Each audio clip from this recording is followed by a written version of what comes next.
En Europa, queridos hermanos, la idea generalizada en las comunidades es que la religión no se entrometa en la vida de la gente.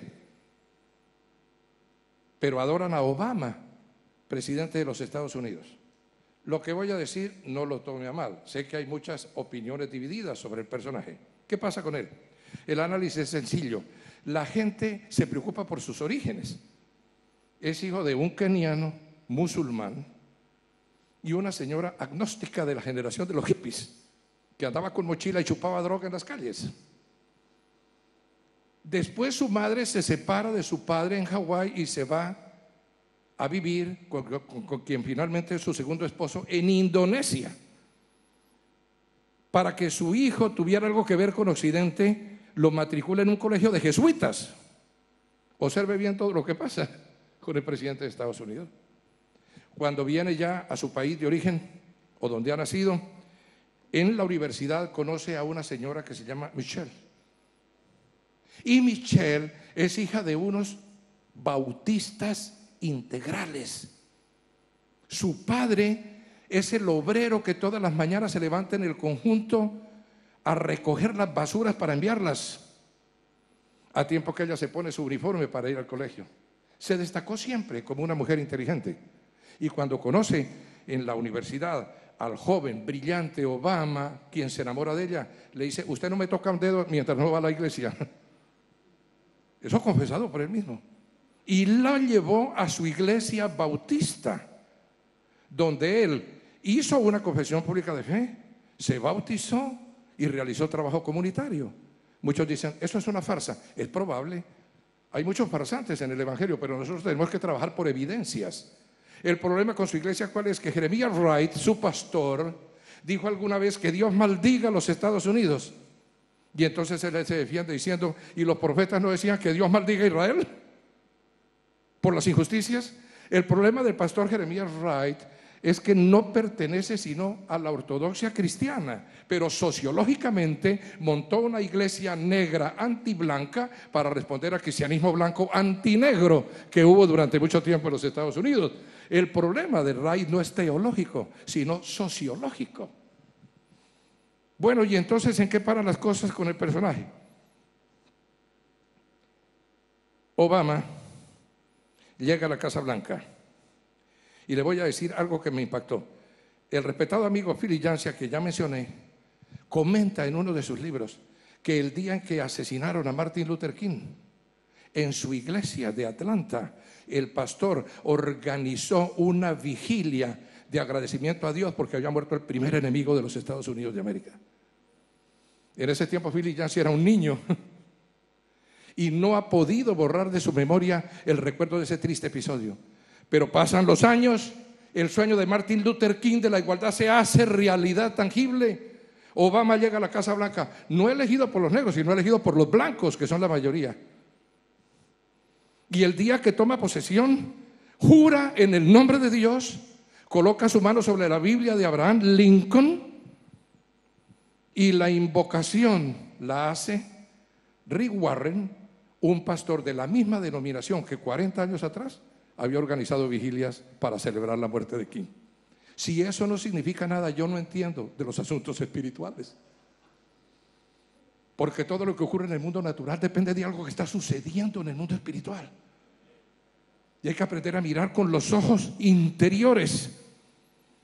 Entonces, querido hermano, por eso desde París, Guy Sorman, el más grande sociólogo que tienen hoy en ese país, dijo en la Sorbona: francamente, europeos, un país que en menos de medio siglo pasa del Ku Klux Klan a Barack Obama merece respeto, porque sabe cambiar, porque sabe adaptarse a las circunstancias históricas.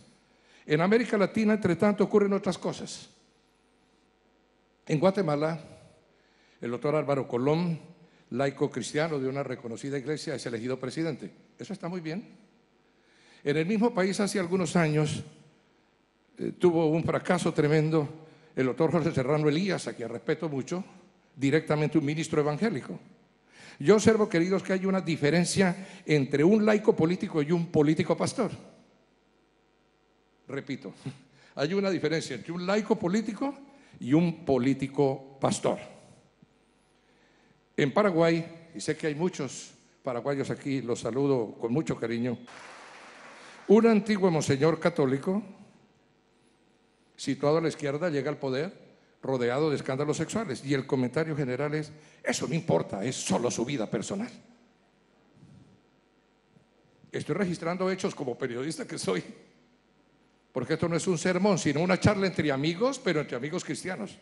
A ver si de esta tertulia sale algo que nos ayude a todos. Este fenómeno es un eco retardado de la antigua teología de la liberación. Yo como periodista conocí en mi juventud, en mi país, a los curas que fundaron el Ejército de Liberación Nacional. Camilo Torres, los españoles Laín y Pérez. Tuve oportunidad de hablar con Ernesto Cardenal. Y tuve la oportunidad también de conocer a Elder Câmara, el obispo rojo de Brasil.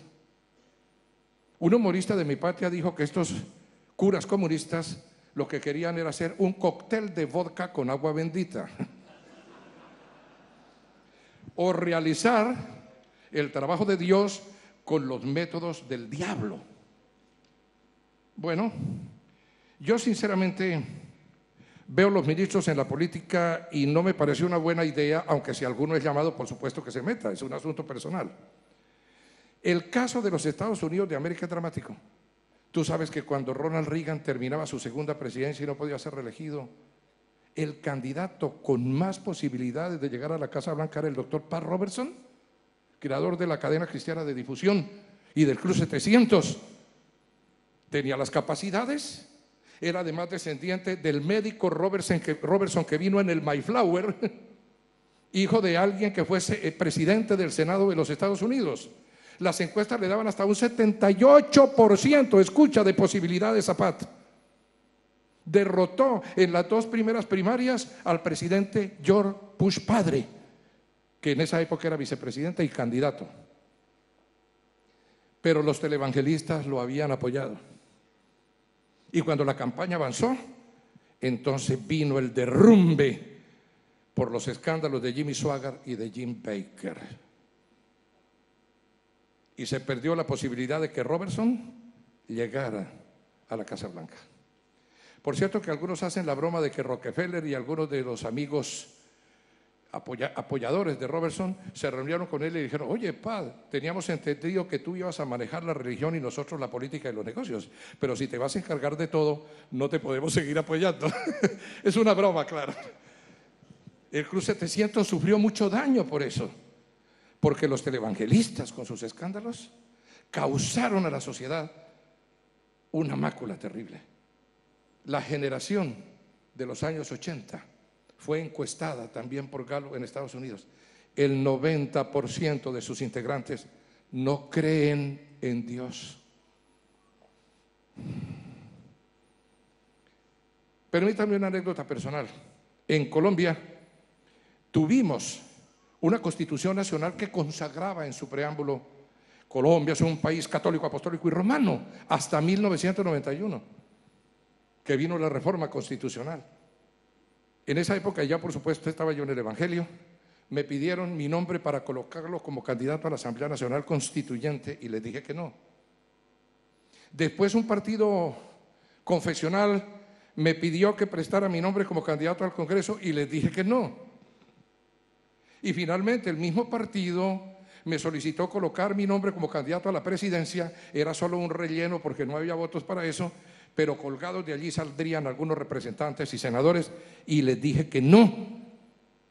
Cuando me preguntaron cuál era la razón, les respondí: porque leí bien a San Pablo cuando dice que nadie tenga de sí más alto concepto que el que debe tener, sino en la medida que Dios repartió a cada uno. Es que la humildad no consiste en menospreciarse a sí mismo, sino en creerse uno más de lo que es. Y yo, por supuesto, no tenía capacidades para eso. Y por otra parte, cuando llegó la nueva constitución, gracias a Dios, en mi país, la Confederación Evangélica de Colombia me nombró coordinador de diálogo con el gobierno para las libertades de conciencia y de culto, y eso sí lo acepté con gusto. Y logramos unas leyes que hoy imperan allí, que son bastante buenas, aunque pueden mejorar, y firmamos lo que se conoce como el concordato evangélico, que niveló nuestras iglesias con la católica a través de su propio concordato.